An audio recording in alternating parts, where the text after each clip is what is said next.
ನಮಸ್ಕಾರ ಗೆಳೆಯರಿ, stock market Kannada ಚಾನಲ್ಗೆ ಸುಸ್ವಾಗತ. ಗೆಳೆಯರಿ, ವಿಡಿಯೋದಲ್ಲಿ ನಾಳೆ ನಮ್ಮ ಮಾರ್ಕೆಟಲ್ಲಿ ಸುದ್ದಿಯಲ್ಲಿರುವಂಥ ಇಂಪಾರ್ಟೆಂಟ್ ಶೇರುಗಳ ಬಗ್ಗೆ ಕವರ್ ಮಾಡ್ತಾ ಇದ್ದೀನಿ. ಸಾಕಷ್ಟು ಸ್ಟಾಕ್ಗಳಿಗೆ ಸಂಬಂಧಪಟ್ಟಂಥ ಅಪ್ಡೇಟ್ಗಳು ನಿನ್ನೆ ಹಾಗೂ ಇವತ್ತು ಬಂದಿದ್ದಾವೆ.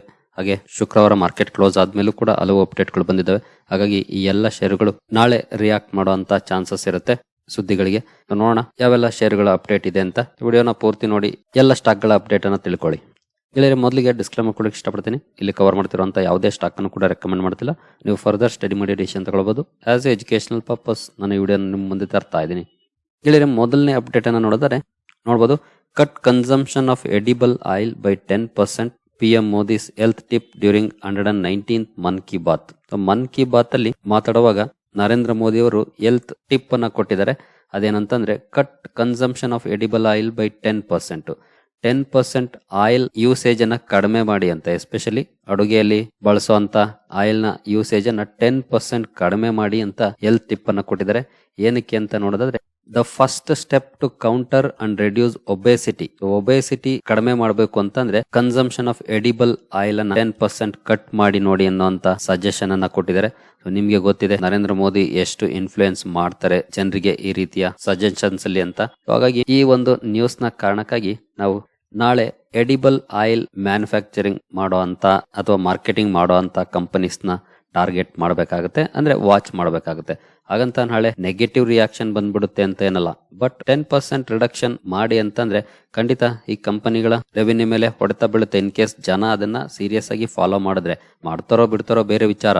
ಬಟ್ ಇವರ ಸಜೆಷನ್ ಏನಿದೆ ಅದು ಎಡಿಬಲ್ ಆಯಿಲ್ ಇಂಟೇಕ್ ಅನ್ನ 10% ಕಡಿಮೆ ಮಾಡಿ ಅಂತ ಇದೆ. ಇನ್ ಕೇಸ್ ಜನ ಕಡಿಮೆ ಮಾಡಿದ್ರು ಅಂತಂದ್ರೆ ಖಂಡಿತ ಪತಂಜಲಿ ಫುಡ್ಸ್ ಆಗ್ಬೋದು, ಅದಾನಿ ವಿಲ್ಮಾರ್ ಆಗ್ಬೋದು, ಮೋದಿ ನ್ಯಾಚುರಲ್ಸ್ ಆಗ್ಬೋದು, ಕೃತಿ ನ್ಯೂಟ್ರಿಯೆಂಟ್ಸ್ ಆಗ್ಬೋದು, ಈ ಎಲ್ಲ ಕಂಪನೀಸ್ ಕೂಡ ಎಡಿಬಲ್ ಆಯಿಲ್ ಸೆಗ್ಮೆಂಟ್ ಅಲ್ಲಿ ಕೆಲಸ ಮಾಡುವಂತ company. Gokul agro, MK proteins, ಇನ್ನು ಸಾಕಷ್ಟು ಕಂಪನೀಸ್ ಇದೆ. ಕೆಳಗಡೆ ಹೋದ್ರೆ ಇವುಗಳ ಮೇಲೆ ಸ್ವಲ್ಪ ಮಟ್ಟಿಗೆ ಇಂಪ್ಯಾಕ್ಟ್ ಆಗುವಂತ ಚಾನ್ಸಸ್ ಇರುತ್ತೆ, ಎಸ್ಪೆಷಲಿ ಕಂಪನಿಗಳ ರೆವಿನ್ಯೂ ಮೇಲೆ. ಹಾಗಾಗಿ ಕಂಪನಿಗಳನ್ನ ವಾಚ್ ಮಾಡಬಹುದು, ಏನಾದ್ರೂ ರಿಯಾಕ್ಷನ್ ಇರುತ್ತಾ ಅಂತ. ರಿಯಾಕ್ಷನ್ ಇರುತ್ತಾ ಇಲ್ವೋ ಗೊತ್ತಿಲ್ಲ, ಬಟ್ ಸ್ಟಾಕ್ ಗಳನ್ನ ವಾಚ್ ಲಿಸ್ಟ್ ಅಲ್ಲಿ ಇಟ್ಕೊಂಡು ಅಬ್ಸರ್ವ್ ಮಾಡಬಹುದು.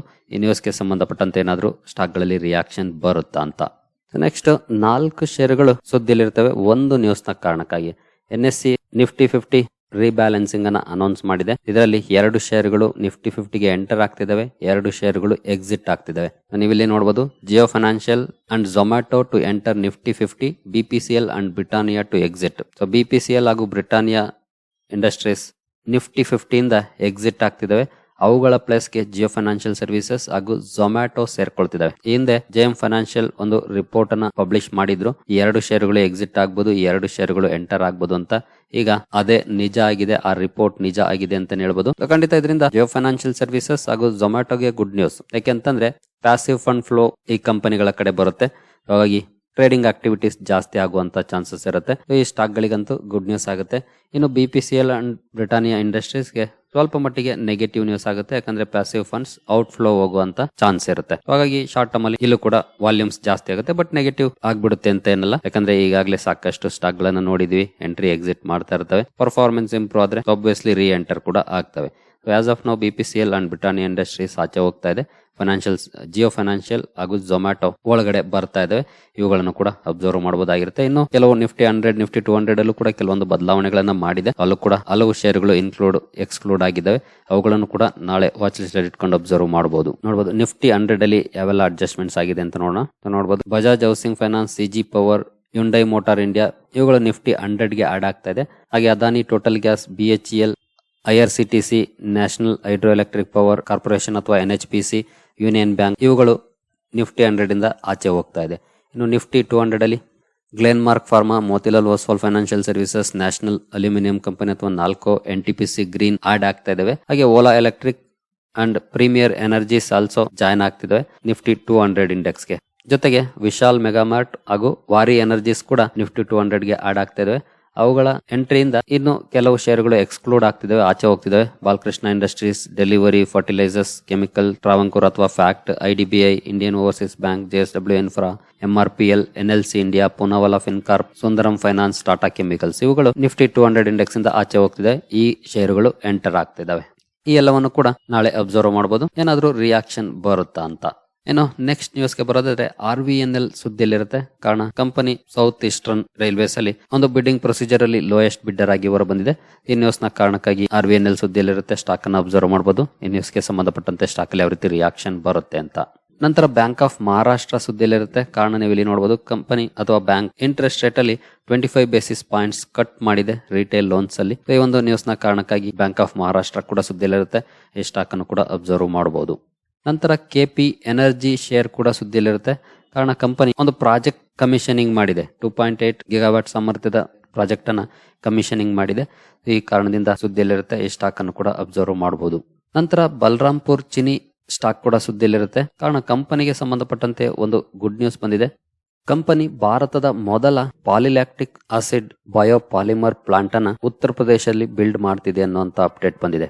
ಇದಕ್ಕಾಗಿ 2850 ಕೋಟಿ ಇನ್ವೆಸ್ಟ್ಮೆಂಟ್ ಅನ್ನು ಕೂಡ ಮಾಡ್ತಾ ಇದೆ. ಈ ಒಂದು ಬಿಗ್ ನ್ಯೂಸ್ ನ ಕಾರಣಕ್ಕೆ ಬಲರಾಂಪುರ್ ಚೀನಿ ಕೂಡ ಸುದ್ದಿಯಲ್ಲಿರುತ್ತೆ. ಈ ಸ್ಟಾಕ್ ಅನ್ನು ಕೂಡ ಅಬ್ಸರ್ವ್ ಮಾಡಬಹುದು, ಯಾವ ರೀತಿ ಮಾರ್ಕೆಟ್ ಅಲ್ಲಿ ರಿಯಾಕ್ಷನ್ ಬರುತ್ತೆ ಅಂತ. ನಂತರ ಆಯಿಲ್ ಇಂಡಿಯಾ ಸುದ್ದಿಯಲ್ಲಿರುತ್ತೆ. ಕಾರಣ company mineral exploration and consultancy ಜೊತೆ MOU ಮಾಡ್ಕೊಂಡಿದೆ.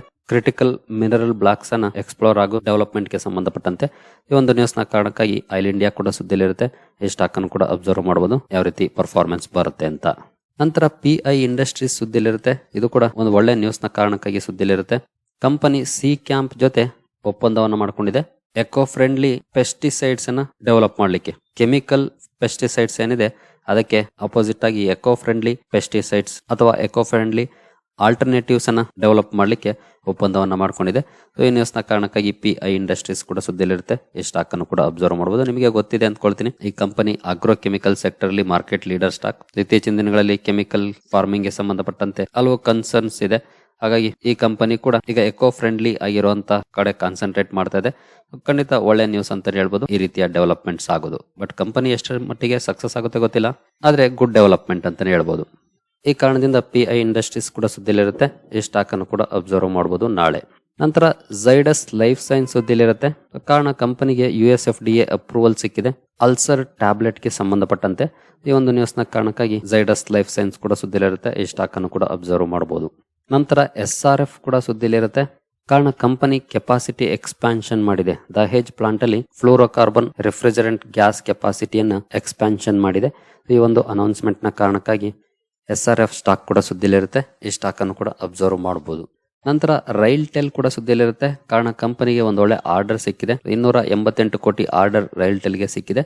ಈ ಆರ್ಡರ್ ನ ಕಾರಣಕ್ಕಾಗಿ ಸ್ಟಾಕ್ ಸುದ್ದಿಯಲ್ಲಿರುತ್ತೆ. ಈ ಸ್ಟಾಕ್ ಅನ್ನು ಕೂಡ ಅಬ್ಸರ್ವ್ ಮಾಡಬಹುದು. ರಿಯಾಕ್ಷನ್ ಈ ನ್ಯೂಸ್ಗೆ ಸಂಬಂಧಪಟ್ಟಂತೆ ನಾಳೆ ನೋಡ್ಲಿಕ್ಕೆ ಸಿಗುತ್ತೆ ಅಂತ. ನಂತರ ಅಮಿ ಆರ್ಗ್ಯಾನಿಕ್ ಸುದ್ದಿಯಲ್ಲಿರುತ್ತೆ. ಶುಕ್ರವಾರ ಕಂಪನಿ ಒಂದು ಅಪ್ಡೇಟ್ ಅನ್ನು ಕೊಟ್ಟಿದೆ. ಸ್ಟಾಕ್ ಸ್ಪ್ಲಿಟ್ ಬಗ್ಗೆ ₹10 ಇರುವಂತಹ ಫೇಸ್ ವ್ಯಾಲ್ಯೂನ ₹5 ಮಾಡುವಂತ ನಿರ್ಧಾರವನ್ನ ಮಾಡಿದೆ. ಅಂದ್ರೆ ಒಂದು ಶೇರು 2 ಶೇರ್ಗಳಾಗುತ್ತೆ. ರೆಕಾರ್ಡ್ ಡೇಟ್ ನ ಇನ್ನೂ ಅನೌನ್ಸ್ ಮಾಡಿಲ್ಲ, ಯಾಕಂದ್ರೆ ಇನ್ನು ಶೇರ್ ಹೋಲ್ಡರ್ಸ್ ಅಪ್ರೂವಲ್ ಬೇಕಾಗುತ್ತೆ. ಶೇರ್ ಹೋಲ್ಡರ್ಸ್ ಅಪ್ರೂವಲ್ ಆದ್ಮೇಲೆ ರೆಕಾರ್ಡ್ ಡೇಟ್ ಅನೌನ್ಸ್ ಆಗುತ್ತೆ. ಟೋಟಲಿ 1:2 ರೇಷಿಯೋದಲ್ಲಿ ಸ್ಟಾಕ್ ಸ್ಪ್ಲಿಟ್ ಆಗುತ್ತೆ. ಒಂದು ಶೇರು 2 ಶೇರ್ಗಳಾಗುತ್ತೆ. ಈ ಅನೌನ್ಸ್ಮೆಂಟ್ ಶುಕ್ರವಾರ ಮಾರ್ಕೆಟ್ ಕ್ಲೋಸ್ ಆದ್ಮೇಲೆ ಬಂದಿದೆ. ಈ ಕಾರಣದಿಂದ ಅಮಿ ಆರ್ಗ್ಯಾನಿಕ್ಸ್ ಕೂಡ ಸುದ್ದಿಯಲ್ಲಿರುತ್ತೆ. ಈ ಸ್ಟಾಕ್ ಅನ್ನು ಕೂಡ ಅಬ್ಸರ್ವ್ ಮಾಡಬಹುದು, ಯಾವ ರೀತಿ ರಿಯಾಕ್ಷನ್ ಕಾರ್ಪೊರೇಟ್ ಆಕ್ಷನ್ ನ ಕಾರಣಕ್ಕೆ ಬರುತ್ತೆ ಸ್ಟಾಕ್ ಅಲ್ಲಿ ಅಂತ ನಾಳೆ. ನಂತರ ಭಾರತಿ ಏರ್ಟೆಲ್ ಕೂಡ ಸುದ್ದಿಯಲ್ಲಿರುತ್ತೆ. ಕಾರಣ ಕಂಪನಿ ಸೌತ್ ಆಫ್ರಿಕಾದಲ್ಲಿ ಅಂದ್ರೆ ಏರ್ಟೆಲ್ ಆಫ್ರಿಕಾದಲ್ಲಿ 5% ಸ್ಟೇಕ್ ಅನ್ನು ಹೈಕ್ ಮಾಡಿದೆ ತನ್ನ ಸಬ್ಸಿಡಿಯರಿ ಮೂಲಕ. ಈ ಒಂದು ನ್ಯೂಸ್ ನ ಕಾರಣಕ್ಕಾಗಿ ಭಾರತಿ ಏರ್ಟೆಲ್ ಕೂಡ ಸುದ್ದಿಯಲ್ಲಿರುತ್ತೆ. ಈ ಸ್ಟಾಕ್ ಅನ್ನು ಕೂಡ ಅಬ್ಸರ್ವ್ ಮಾಡಬಹುದು. ನಂತರ ಸ್ವಿಗ್ಗಿ ಸುದ್ದಿಯಲ್ಲಿರುತ್ತೆ. ಕಾರಣ ಕಂಪನಿಯಿಂದ ಒಂದು ಅನೌನ್ಸ್ಮೆಂಟ್ ಬಂದಿದೆ ನೋಡಬಹುದು. Swiggy invest in supply chain subsidiary Scootsy. Company Scootsy logistics ಅಲ್ಲಿ 1,000 ಕೋಟಿ ಇನ್ವೆಸ್ಟ್ಮೆಂಟ್ ಅನ್ನು ಮಾಡುವಂತ ನಿರ್ಧಾರವನ್ನು ಮಾಡಿದೆ. ಈ ಅನೌನ್ಸ್ಮೆಂಟ್ ನ ಕಾರಣಕ್ಕಾಗಿ ಸ್ವಿಗ್ಗಿ ಕೂಡ ಸುದ್ದಿಯಲ್ಲಿರುತ್ತೆ. ಈ ಸ್ಟಾಕ್ ಅನ್ನು ಕೂಡ ಅಬ್ಸರ್ವ್ ಮಾಡಬಹುದು. ಈ ಇನ್ವೆಸ್ಟ್ಮೆಂಟ್ ಗೆ ಸಂಬಂಧಪಟ್ಟಂತೆ ಸ್ಟಾಕ್ ಅಲ್ಲಿ ಯಾವ ರೀತಿ ರಿಯಾಕ್ಷನ್ ಬರುತ್ತೆ, ಮಾರ್ಕೆಟ್ ಯಾವ ರೀತಿ ಇದನ್ನ ತಗೊಳುತ್ತೆ, ಪಾಸಿಟಿವ್ ಆಗಿ ತಗೊಳುತ್ತಾ ನೆಗೆಟಿವ್ ಆಗಿ ತಗೊಳುತ್ತಾ ಅಂತ ಅಬ್ಸರ್ವ್ ಮಾಡಬಹುದು ಸ್ವಿಗ್ಗಿಯನ್ನು ಕೂಡ ನಾಳೆ. ನಂತರ ಟೆಕ್ಸ್ಟೈಲ್ ಇಂಡಸ್ಟ್ರಿ ನಾಳೆ ಸುದ್ದಿಯಲ್ಲಿರುತ್ತೆ. ಟೆಕ್ಸ್ಟೈಲ್ ಸ್ಟಾಕ್ ಗಳನ್ನು ಅಬ್ಸರ್ವ್ ಮಾಡಬಹುದು. ಎಸ್ಪೆಷಲಿ ಎಕ್ಸ್ಪೋರ್ಟ್ ಓರಿಯೆಂಟೆಡ್ ಕಂಪನೀಸ್ ಅನ್ನು ನಾಳೆ ಅಬ್ಸರ್ವ್ ಮಾಡಬೇಕಾಗುತ್ತೆ. ಕಾರಣ ಎಕ್ಸ್ಪೋರ್ಟ್ಸ್ ಡೇಟಾ ರಿಲೀಸ್ ಆಗಿದೆ. ತುಂಬಾ ಒಳ್ಳೆ ಪ್ರಮಾಣದಲ್ಲಿ ಎಕ್ಸ್ಪೋರ್ಟ್ಸ್ ಇಂಪ್ರೂವ್ ಆಗಿದೆ. ನಿಮಗೆ ಗೊತ್ತಿದೆ, ಬಾಂಗ್ಲಾದೇಶ್ ಕ್ರೈಸಿಸ್ ಸ್ಟಾರ್ಟ್ ಆದಾಗಿಂದ ಎಕ್ಸ್ಪೆಕ್ಟೇಷನ್ ಇತ್ತು ನಮ್ಮ ಟೆಕ್ಸ್ಟೈಲ್ ಎಕ್ಸ್ಪೋರ್ಟ್ಸ್ ಜಾಸ್ತಿ ಆಗ್ಬೋದು ಅಂತ. ಅದೇ ರೀತಿಯಾಗಿ ಟೆಕ್ಸ್ಟೈಲ್ ಎಕ್ಸ್ಪೋರ್ಟ್ಸ್ ಜಾಸ್ತಿ ಆಗಿದೆ. 34 ಮಂತ್ ಹೈ ಅನ್ನ ತಲುಪಿದೆ ಟೆಕ್ಸ್ಟೈಲ್ ಎಕ್ಸ್ಪೋರ್ಟ್ಸ್. ಅಂದ್ರೆ 34 ತಿಂಗಳು ಅಂದ್ರೆ ಆಲ್ಮೋಸ್ಟ್ 3 ಇಯರ್ಸ್ ಹೈ ಅನ್ನ ತಲುಪಿದೆ ವಾಲ್ಯೂಮ್ಸ್. ಹಾಗಾಗಿ ಟೆಕ್ಸ್ಟೈಲ್ ಸ್ಟಾಕ್ ಗಳನ್ನು ಕೂಡ ನಾಳೆ ನಿಮ್ಮ ವಾಚ್ ಲಿಸ್ಟ್ ಅಲ್ಲಿ ಇಟ್ಕೊಂಡು ಅಬ್ಸರ್ವ್ ಮಾಡಬಹುದು, ಯಾವ ರೀತಿ ಸ್ಟಾಕ್ ಗಳಲ್ಲಿ ರಿಯಾಕ್ಷನ್ ಬರುತ್ತೆ ಅಂತ. ಎಸ್ಪೆಷಲಿ ಯಾವ ಕಂಪನಿ ಜಾಸ್ತಿ ಎಕ್ಸ್ಪೋರ್ಟ್ ಮಾಡ್ತಾ ಇತ್ತೋ ಅಂತಹ ಕಂಪನಿಗಳಲ್ಲಿ ರಿಯಾಕ್ಷನ್ ಬರುವಂತಹ ಚಾನ್ಸಸ್ ಇರುತ್ತೆ. ಸ್ಟಾಕ್ ಗಳನ್ನ ಅಬ್ಸರ್ವ್ ಮಾಡಬಹುದು ಟೆಕ್ಸ್ಟೈಲ್ ಇಂಡಸ್ಟ್ರಿ ಶೇರ್ ಗಳನ್ನ ನಾಳೆ. ಸರಿಗಳೇ, ಈ ಎಲ್ಲ ಅಪ್ಡೇಟ್ಸ್ ನಿಮ್ಗೆ ಇಷ್ಟ ಆಗಿದೆ ಅಂದ್ಕೊಳ್ತೀನಿ. ಮುಂದಿನ ವಿಡಿಯೋದಲ್ಲಿ ಸಿಗೋಣ. ಅಲ್ಲಿವರೆಗೂ ಜೈ ಹಿಂದ್, ಜೈ ಕರ್ನಾಟಕ.